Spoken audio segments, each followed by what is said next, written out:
down on Riverview Drive, and if you pull in, these wheels here, which are colorfully painted, you can see that old tire there. It's definitely seen better days.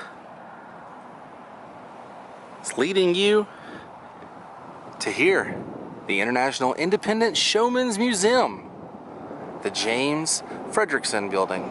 And we're going to be learning all about Ringling Brothers, Barnum and Bailey, and other Midway attractions. Hi everybody, and welcome to the world of Micah. Today, we are here in Gibsonton, Florida. When you were a kid, did you ever hear the term, he or she ran away and joined the circus? Well, this, my friends, this town, Gibsonton, Florida, is known for people who ran away to join the circus. A lot of folks who lived here had something to do with either the Midway, the circus, or fairs that travel around the wonderful United States of America. And a lot of the folks who were involved with the sideshow attractions also lived here. I'm talking about Lobster Boy, the Bearded Lady, Conjoined Twins, the world's tallest man, the world's fattest man.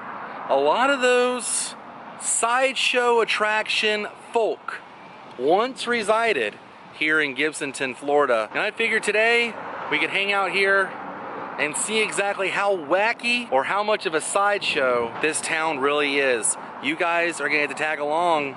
It's gonna be a ton of fun. Let's take a closer look at Gibsonton, Florida, the sideshow city of Florida. Let's take a closer look. And as you pull in to the museum, there's all kinds of trailers, old school trailers too, from back in the day, from the Midway and the circus, getting you ready for what you're about to see behind those doors. Okay, paid our admission, and they start off with showing some photos from the Chicago World's Fair of 1893.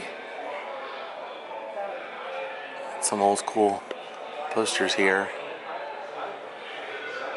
And they have a little welcome plaque. It's dedicated to the history of those who spent their lives in the old sawdust trail. Here's a state fair from 1915, the Ohio State Fair, August 30th, September 3rd. And these are always funny. Look how long it's making my legs. I wish I was that tall. Unfortunately, I'm not. Making our way over. This was how they used to get around back in the day, by train. The trains would load in all the different trailers and different pieces. Look at that.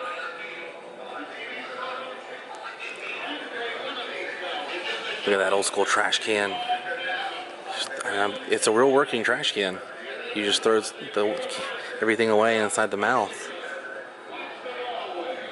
Another costume piece, and I'm not sure exactly what that is here, but love the artwork on it. And this is the story of Father Mac, the Carney priest. Wow, an old school marionette or puppet show theater. And you guys see the old flyer back there for it, well, the banner for it. And they would have puppets just like those two up there, and like they're showing on the screen here, pop up. And people would gather around just like so and watch puppets such as Punch and Judy.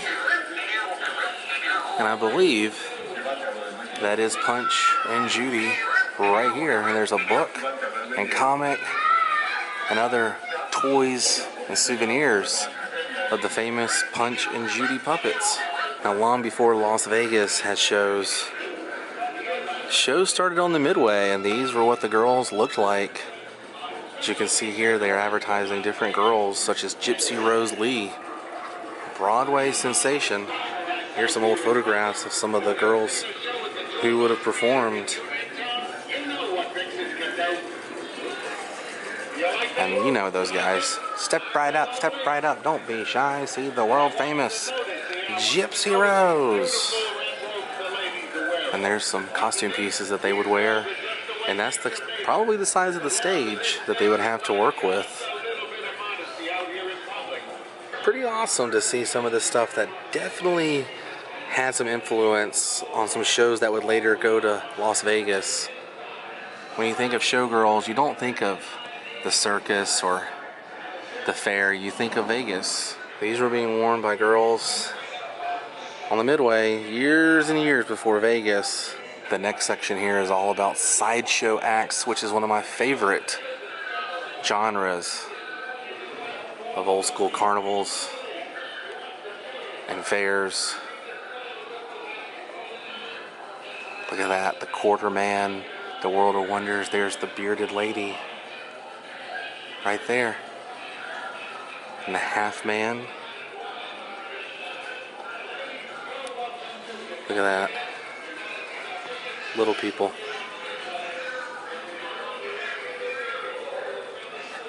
You see the fat man, over 700 pounds, the evil dwarf, wolf boy, Viking giant, and this would be the king of sideshow right here, Ward Hall. And there's pictures of Big Jim. Look at that guy, over 700 pounds. And there is the living half girl. Her name was Jeannie Smith. And right behind Jeannie is the Viking giant of Iceland. Look at that. Could you imagine?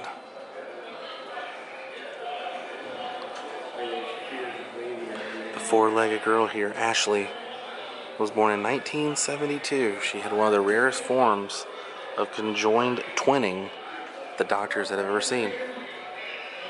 I'm not sure exactly how to pronounce this. Probably Princess Lura or Luxura, the two-headed princess here.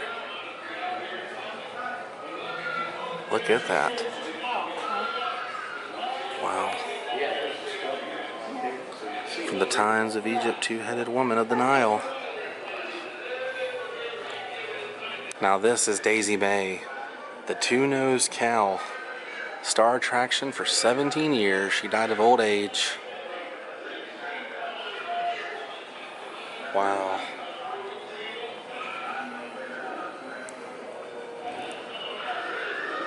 Check out the skull. The one and only. Next to Daisy May are the conjoined wonders. I believe it's the Taki twins or Toki or Tachi. But here they are, and see how they're conjoined there. Right along the hips. Now this is very interesting, being someone who has tattoos. Due to the restrictive laws and religious conservatism in the majority of towns and counties throughout America in the 20th century, commercial tattooing on humans was strictly outlawed, and in fact still is in some places around the country.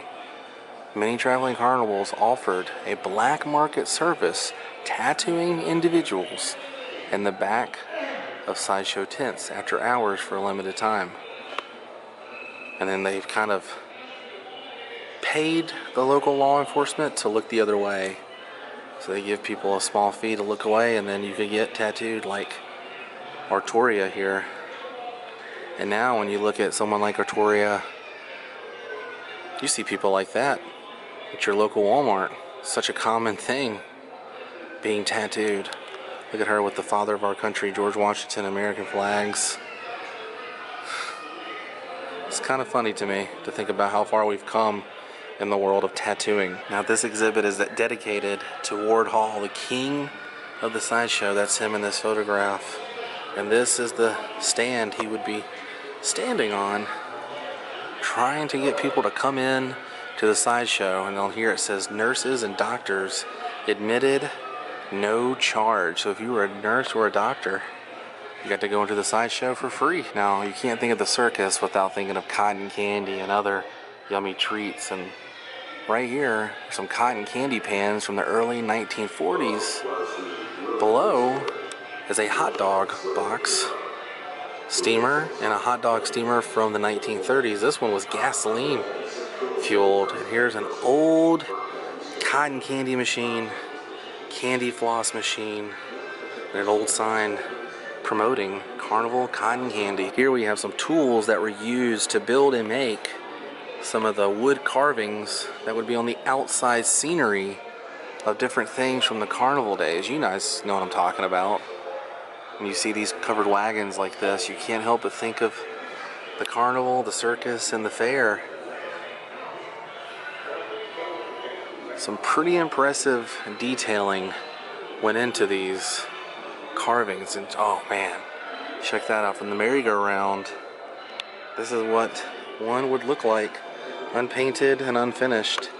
You can see the wood just being carved out into the shape of a horse. And then when they're done, it would look something along the lines of this goat right here. And yes, at one point they had a Mickey Mouse circus. Look at these photographs of the Mickey Mouse circus. Now, what this was 3 dozen field mice in a glassed tabletop enclosure. Right here, like this. Imagine real little mice running around and just being mice. But they would charge admission to come see the Mickey Mouse circus. To all who come to this happy little rodent paradise, welcome. They have a whole display dedicated to little people in the 1920s who were into show business. Kind of awesome. These tiny shoes right here from the early 1900s. Those were used for tap dancing and a little routine. I like the little cane next to it. Reminds me of Charlie Chaplin. I'll take a look at her smoking a cigarette. Now this vest right here from the 1920s were once owned by John Sally, who was an original munchkin of The Wizard of Oz. Not sure if he's in any of these photographs here. Actually, that's Mike and Ike. I don't really see John, but nonetheless, has his name written right there at the very top. Look at that. It's got to be worth something. These old tickets. Pretty incredible. Good for any one at any time on any ride. That ticket there says. Wow. And check out this old school merry-go-round. Oh my gosh. There's no way I could sit on that. Maybe my thigh could fit on that. This is made definitely for small children. Not a guy of my size. Maybe I could fit in this. That's exactly where I could fit. But my French Bulldog is bigger than most of these horses on this merry-go-round. But I can't get over the detail. The detail on this is absolutely mesmerizing. This is from the 1950s, the American Beauty Carousel. Played on amusements of Buffalo. Wow. And yes, back in the day, they would do incredible stunts using motorcycles and cars. Here's some of the clothes from some of the stuntmen, as you can see, doing these death-defying stunts on motorcycles and cars. And an old school promotional banner here. This piece of equipment went on the top of the car, and the stuntman would stand on this as it was on fire. No thank you. The man himself, Evel Knievel. Look at these guys, man. There's no way you would ever catch me doing any of this stuff. And we've made it into the main room. Check this place out. We haven't even made it to the second floor, but bloody mama, there is a lot to see and do here, including the Condorman Ferris wheel from 1899. Look at this. Holy tetanus. I do not like Ferris wheels. They terrify me. There's no way you could get me to sit in that right there. But I know a lot of people who do enjoy Ferris wheels. I'm not one of those guys. The admission would be 10 cents for everybody to get in. Now this Ferris wheel, this version of the Condorman, was built in 1903. And that's an old photograph of that Ferris wheel. Now the gentleman was telling me that normally this is spinning, but they're doing some maintenance work. I mean, this is an old machine, definitely needs some maintenance. For this right here is the original seat. The only safety bar you had was that right there that just went into that little latch. And right here on the side, that's the only thing. That and a little tiny pin is what would connect right over here where that white grease is. And that was what was holding you in, just like the lady here and her son. You gotta be a complete bozo to think if I'm gonna sit in a chair like that and be spun around in that tiny circle. But you know what? This was a ride back in the day. 25 cents and you could sit there, just like they have at normal grocery stores now where you ride the horse. But a child could sit there and go all the way around. Check out this. It's like an old version of Wild Gunman.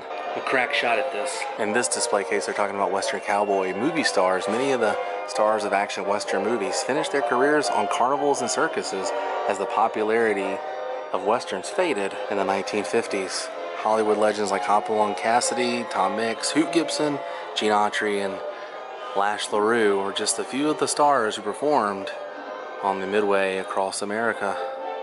And here are some photos and old promotional shots from back in those days. This outfit was worn by Lash LaRue in the movie Ghost Town Renegade. It's kind of a smaller fella. Ooh, a nice fun fact. It was a cowboy star, Lash LaRue, who taught the Hollywood legend Harrison Ford his skills with the bullwhip for Indiana Jones. So that bullwhip right there could have been the bullwhip that taught Indiana Jones how to use his skills against those Nazis. Wow. Huge fan of old school hand typography like this. Mummy of Marie O'Day, preserved after death in Utah's Great Salt Lake. Wow. $10,000 if not a real human body. And then right here, the world's largest stallion. Look at that. Here's an early 1940 scooter, or as we know them, as bumper cars. Now this next section is dedicated to the two-headed baby, aka Pickled Punk. Man, I feel sorry for this guy. Not only has two heads, but they nicknamed him Pickled Punk. And I see why. He's in a jar like a pickle. Look at that. Two-headed embryo. And this is showing what they look like in the development stage. Wow. Now I know what you're thinking, that's kind of harsh, but in actuality it's not. Back in the day, they had the Mysteries of Life, the unborn show. In the first half of the 20th century, this is basically how they would show people what their babies looked like, because you got to think back then, they didn't have sonograms, so they would use these examples to show people exactly what their baby would look like 28 weeks up to 34, 36 weeks old. Guaranteed real or $500. See the two-headed baby, aka Pickled Punk. This is pretty cool. 1949 Tilt-A-Whirl ticket box, where you would get your ticket to ride the Tilt-A-Whirl. You guys know the Tilt-A-Whirl. Isn't it funny how the Tilt-A-Whirl definitely looks like the Doom Buggy from the Haunted Mansion? Back in those days, we didn't have the Haunted Mansion, but they did have haunted attractions. And this would be the vehicle that you and your loved one we'll be riding in. Just two little seats, trying to escape the haunted world. Oh my gosh, I want to ride this. Wow, I really want to ride this. Look at these little boats. Sorry, riders cannot be over 56 inches tall or weigh over than 90 pounds. Popcorn at its best, yes. Look at this, oh my gosh, delicious popcorn. Can I get some popcorn, please? Please? Please? Sir, popcorn? Jeez Louise, this is an original costume worn by Johann in the 1950s. Look at the size of this guy. Oh my goodness. This guy is huge. 425 pounds, yeah, in his foot. Look at this. Look at those shoes and these photos. Johann, the Viking giant. Wow. And that's one of the costumes that he wore from back in the 50s.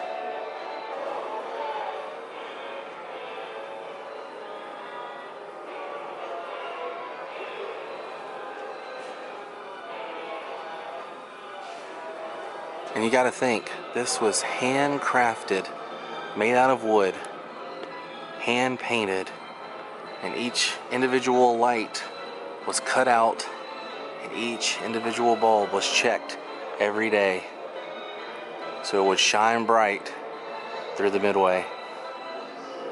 Wow, that's so awesome. Well, we've done the lower section, and now we're gonna head up to Gibtown, the second floor. I like that, Gibtown. It's pretty cool, man. Seeing that we are in Gibsonton, I guess they call this place Gibtown. Oh wow, look at all these old posters and flyers. Now this is what I'm into. They didn't have computers back then, so someone had to hand make and repeat screen printing all of these. This right here is the Roman target.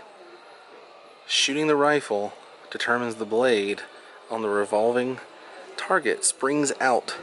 Player receives the prize between the pegs. So I'm guessing you shoot the blade, it's gonna spring out, and then whatever prize is in between, you get to take home. Take home that awesome plastic saxophone right there. What I've always wanted. Now this is very difficult to do. You'd have to throw it underhanded, bounce it off the back wall of that bucket into that hole and in here. Seems easy, but it's a little difficult. And you guys know what these are. Throw the ball and knock over the cat, or I have no idea what that is. Some kind of makeshift clown. Oh, it says punk rack dolls. And those are 6 cat dolls.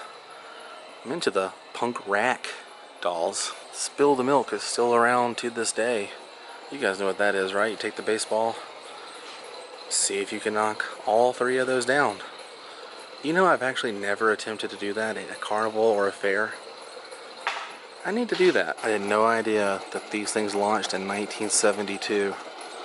You know what I'm talking about. Nowadays, these are done with water, but I believe back then, you basically be the first person to push this down.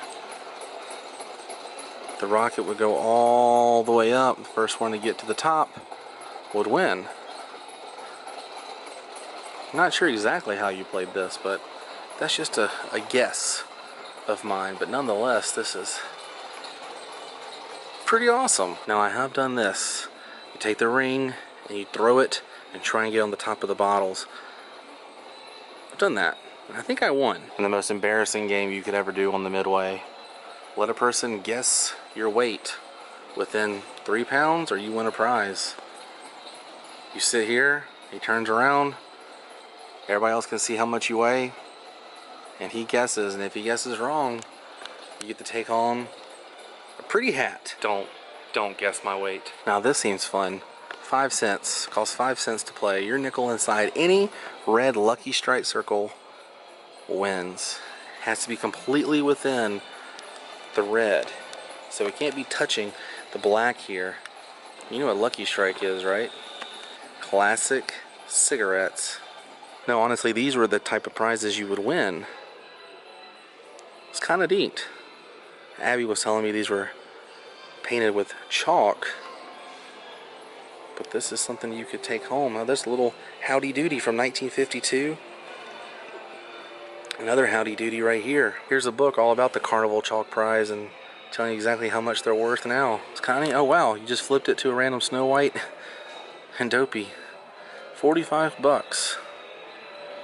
65 and 30. These from 1938. Kind of crazy. Something back then would cost you about 5 cents. Now you could have $65 sitting on your hand. Wow. Now this is a miniature model of the World of Mirth, as you can see on that sign here. This was what the Midway would look like. All the different amusement rides, tilt-a-whirls, the Sideshow Acts right here. More rides and games. Oh wow. They even had a burlesque show. And most people remember Ringling Brothers and the Barnum and Bailey Circus inside the Big Top. Here's a small miniature model of the 3-ring circus. You know why they call it a 3-ring circus? Because there's 3 rings. See that? You'd be surprised how many people don't know that. Right, clown? Now this mural you see here was a banner that was used on a wooden frame house called the House of Mirrors, as you can see right here, from 1946. That's it. And you would walk inside the House of Mirrors. You know the House of Mirrors, where it's really hard to walk through. You don't know which way to go. You can see that photograph. And then this is it. Right here. And there's also another miniature model that goes all the way down. Probably one of the biggest Midways ever. Well, bloody mama, I think we saw everything there is to see here inside the Showman Museum. I'll tell you, this was pretty impressive nonetheless, especially for 10 bucks. I learned a lot and saw a whole lot. And after leaving the Showman's Museum, you can technically walk right over here across the street. They have the Gibtown, as they call it, extravaganza. I believe it's open 365 days. Welcome to Gibtown. Pretty awesome. Games, exhibit, rides, and food. It's like an old school Midway. And like I said, it's right across the street from the Showman's Museum, and the gates are open. International Independent Showmen's Association. Now I want to say I saw a photograph.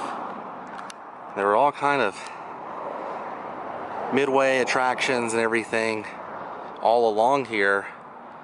As of right now, there's nothing but just a few cars in the parking lot here. But I'm gonna check out this building right over here and see what's happening. This gentleman over here is working on some bumper cars. That's just a normal thing here, I guess. I'm not really sure exactly what this place is. International Independent Showmen's Association. It says welcome members, but I'm not a member. But I'm gonna see what this is all about. So what this is for members only, is like their clubhouse. Essentially, you have to be a member and have a key to get in. But it's neat, nonetheless. I saw a guy working on some bumper cars in the parking lot. And they have a little tiki hut right here. So I guess this is where everybody comes and hangs out. The International Independent Showmen's Association. The International Independent Showmen's Association. Huh. You learn something new every day, I guess. Well, you guys, we saw everything there was to see at the Showman's Museum. And I think it's time to say goodbye. But if you enjoyed this episode, please give me a big thumbs up. And if you haven't yet, go ahead and click that subscribe button because it's free. And it'll keep you updated with my latest video. I had a lot of fun checking out this Florida gem, I would say, of a museum here in Gibsonton, Florida. It's a little play on words there of Gibsonton. And that's what they were using in the museum, so I'm gonna start calling this place Gibtown. But the next time you're here in Gibtown, stop off at the Showman's Museum. $10 admission price gets you the entire museum. Photography and video is allowed. A lot of fun. I had a lot of fun checking out the exhibits and learning a lot of new things about the life of Midway and circus folk. And I hope you enjoy too. If you would like to support my channel, please visit my Patreon page at patreon.com/worldofmicah. We're donating $1 a month. Can help fund episodes just like this. And I'll see you on the next episode of World of Micah, everybody. Until then, stay weird. Goodbye.